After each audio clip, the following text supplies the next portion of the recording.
Maggie, can you maybe tell us about some of the challenges that you face from the employer's perspective? I know you've got employees all over the world.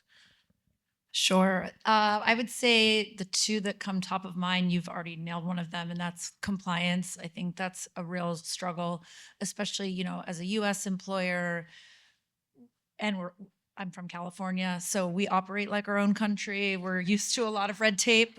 So certainly expected. That's one I think that is we really face challenges there. And then the other one is just sort of cultural norms and expectations as well. I think some of the programs, and we'll touch on this more later as well, but some of the programs that we have in place don't necessarily translate across. And so when we think about cultural and compliance, an example I will use is we offer a family forming benefit, for family forming and planning benefit through a vendor called Carrot, and with that comes fertility, a lot of fertility treatments, and we commit to hard dollars for a variety of things. And family forming means something different for everyone. But we launched in Shanghai in China, and what we were applying didn't what was offered in some countries does not apply and is not even legal in Shanghai. So I think when we think about compliance and then just what those cultural norms are,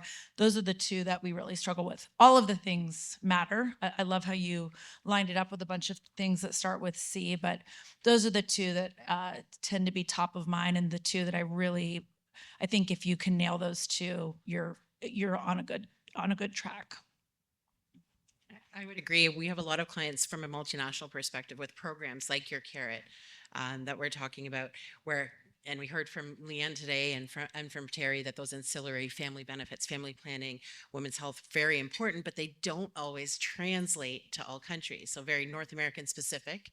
Some other countries in Europe, and there's always the question from a global employer when you're looking at trying to provide that benefit around the world. How does that translate to each region? Family planning benefits that Maggie may be talking about are very important in the US. They're just as important in Canada, but the look and feel and how they're delivered is different. So the general theme and idea translates, but not always the service providers that are available. Oh, you guys are great. Wait, can I add one more thing with that? Of course you We're can. talking about the reproductive benefits, but another layer is even just like gender norms as well, right? So for my company, again, we're based in the U.S.